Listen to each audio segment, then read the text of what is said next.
खुलुमबाय बेयो बड'लेण्ड इंखं टेलिभिजन दिनै 2 डिसेम्बर 2022 शुक्रबार खालि सानसेनि बरादखौ नोंथांमोननि खाथियाव लाबोदों आं सदानन्द दैमारिया।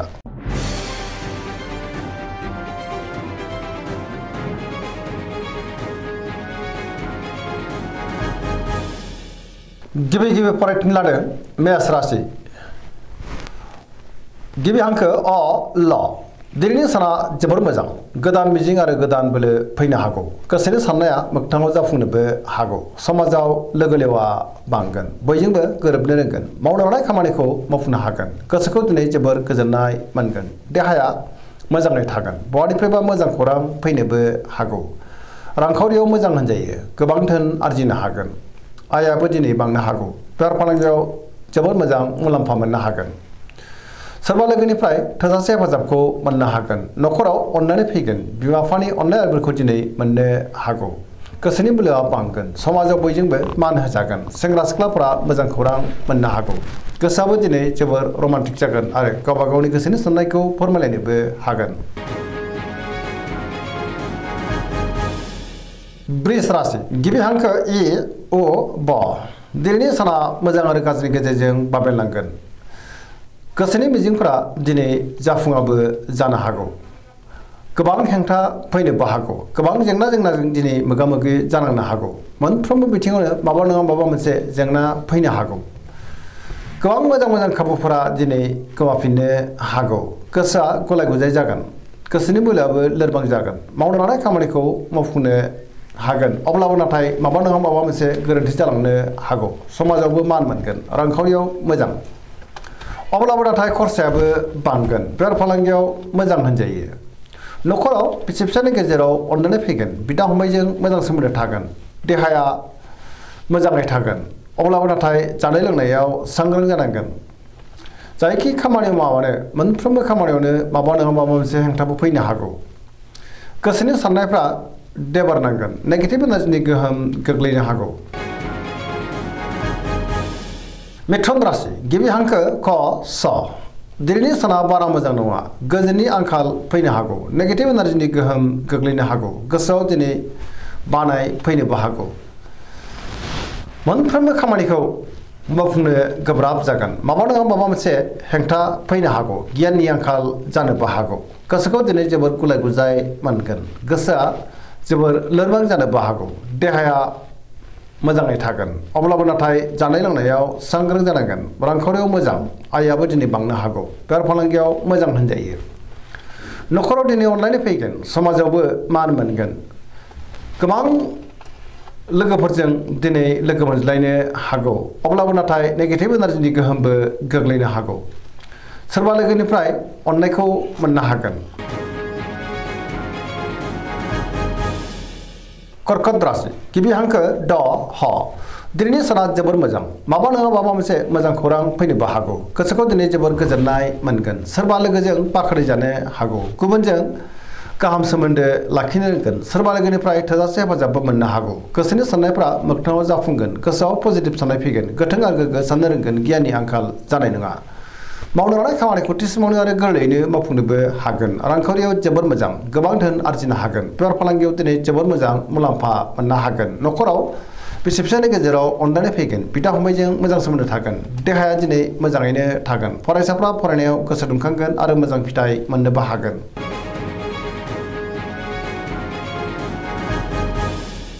सिंह राशि गिबि हांखो म ट दिनैनि साना बारा मोजां नङा माबा नङा माबा मोनसे गोरोन्थि मावफ्लांनो हागौ गोसोनि बोलोआ लोरबां जानो हागौ गोसोआव दिनै नेगेटिभ साननाय फैगोन मावनो लानाय खामानिखौ मावफुंनो गोब्राब जागोन माबा नङा माबा मोनसे गोरोन्थि मावफ्लांनो हागौ सोरबा लोगोनिफ्राय हरखाबै गाज्रि खौरांबो फैनो हागौ बहाबा दावबायनो एबा हान्थिनो खाबु मोनगोन रांखावरियाव बारा मोजां नङा मोननो गोनांखौ दिनै मोननो गोब्राब जागोन आयनिख्रुइ खरसायाबो बांसिन जानो हागौ बेफार फालांगियाव बारा मोजां नङा होनजायो गोसोनि साननायखौ गुबुननो फोरमायनो हागोन न'खराव अननानै फैगोन बिमा बिफानि अननाय आरोफोरखौ मोननो हागोन समाजाव मान मोनगोन गुबुननि गोसोखौ नाथाय अब्लाबो बोनो गोब्राब जागोन देहाया मोजाङै थागोन बयजोंबो गोरोबनो रोङोब्लाबो माबा नङा माबा मोनसे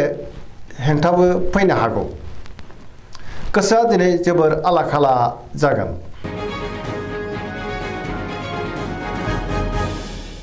कन्या राशि गिबि हांखो प ट दिनैनि साना जोबोर मोजां बहाबा दावबायनो एबा हान्थिनो खाबु मोननोबो हागौ गोसोनि साननायफ्रा पजिटिभ जागोन गुबुननि अननाय मोननो हागौ गोसोआव दिनै पजिटिभ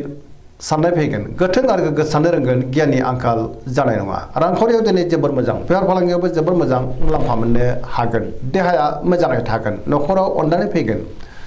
गोबां खामानियाव दिनै मुखुबबो थागोन सोरजोंबा बाख्नाय जानानै गोसोखौ दिनै जोबोर गोजोननाय मोनगोन पजिटिभ एनार्जिनि गोहोम गोग्लैनो हागौ।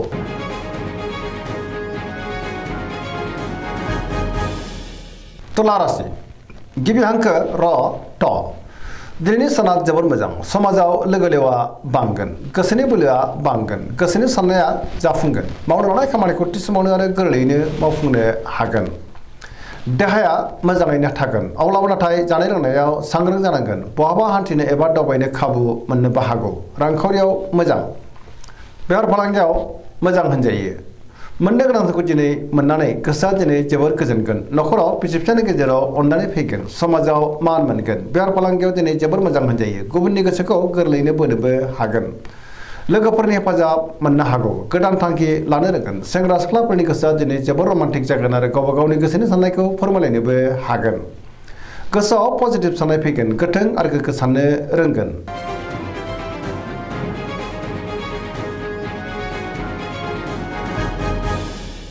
वृश्चिक राशि गिबि हांखो न स दिनैनि साना जोबोर मोजां गोबां मोजां मोजां खाबु फैनोबो हागौ गोसोनि साननायफ्रा दिनै जाफुंगोन समाजाव लोगो लेवा बांगोन गोबां मुंदांखा सुबुंजों दिनै लोगो मोनज्लायनोबो हागौ पजिटिभ एनार्जिनि गोहोम गोग्लैगोन बहाबा दावबायनो एबा हान्थिनो खाबुबो मोननो हागौ सोरबा गोजाम लोगोजों बहाबा लोगो मोनज्लायनानै गोसोआ दिनै जोबोर खुसि जागोन गोसोआव गोग्गो आरो गोथों साननाय फैगोन मावनो लानाय खामानिखौ थि समावनो आरो गोरलैयैनो मावफुंनोबो हागोन गुबुननिफ्राय थोजासे हेफाजाब मोनगोन सोरजोंबा बाख्नाय जानो हागौ गोसोनि साननायफ्रा जाफुंगोन गोसोआव दिनै बोलो बांगोन बहाबा हान्थिनो एबा दावबायनो खाबुबो मोननो हागौ समाजाव गोबां मान मोनगोन न'खराव अननानै फैगोन रांखावरियाव मोजां अब्लाबो नाथाय खरसायाबो बांनो हागौ बेफार फालांगियाव दिनै जोबोर मोजां मुलाम्फा मोनगोन देहाया मोजाङै थागोन गुबुननिफ्राय थोजासे हेफाजाबबो मोननो हागौ फरायसाफ्रा दिनै फरायनायाव गोसो दुंखांगोन आरो मोजां फिथाइ मोनगोन लाइमोनफ्रा दिनै जोबोर रमान्टिक जागोन आरो गावबा गावनि गोसोनि साननायखौ फोरमायलायनोबो हागोन।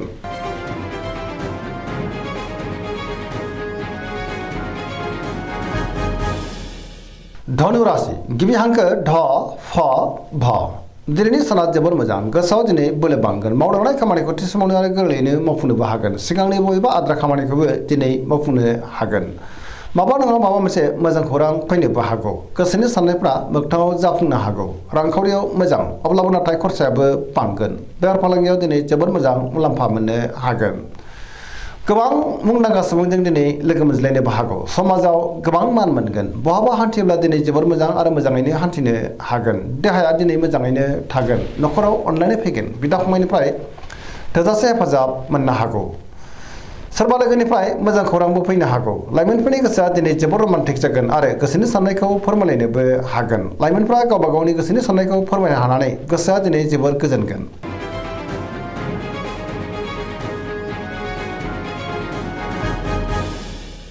मकर राशि गिबि हांखो ख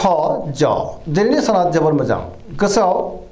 गोग्गो आरो गोथों साननाय फैगोन गोबां मोजां मोजां खाबु फैनोबो हागौ गोसोनि साननायफ्रा दिनै जाफुंगोन मावनो लानाय खामानिखौ थि समावनो आरो गोरलैयैनो मावफुंनो हागोन रांखावरियाव जोबोर मोजां अब्लाबो नाथाय खरसायाबो बांनो हागौ बेफार फालांगियाव दिनै जोबोर मोजां मुलाम्फा मोनगोन गोबां मुंदांखा सुबुंजों दिनै लोगो मोनज्लायनो हागौ गुबुनजों मोजां सोमोन्दो लाखिनो रोंगोन मोनफ्रोमबो खामानियाव जाफुंसारगोन गुबुनजों बाख्नाय जागोन गोदान खामानियाव दिनै आखाइ होजेननो हागोन समाजाव बयजोंबो मान होजागोन न'खराव बिसि फिसायनि गेजेराव मोजां सोमोन्दो थागोन आरो बिदा फंबायनि हेफाजाबखौ मोननो हागोन सेंग्रा सिख्लाफ्रा जोबोर रमान्टिक जागोन आरो गावबा गावनि गोसोनि साननायखौ फोरमायलायनो हागोन पजिटिभ एनार्जिनि गोहोम गोग्लैनोबो हागौ।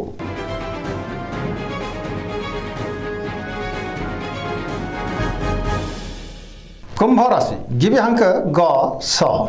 दिनैनि साना बारा मोजां नङा गोबां जेंनाजों मोगा मोगि जानांनो हागौ सिगांनि मोजां खाबुफोरा दिनै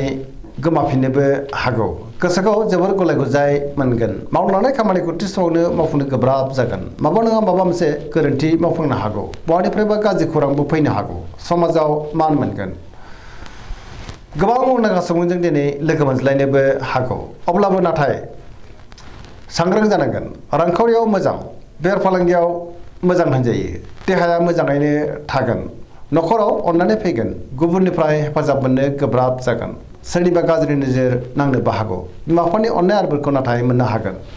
बहाबा दावबायनो एबा हान्थिनो खाबु मोननो हागौ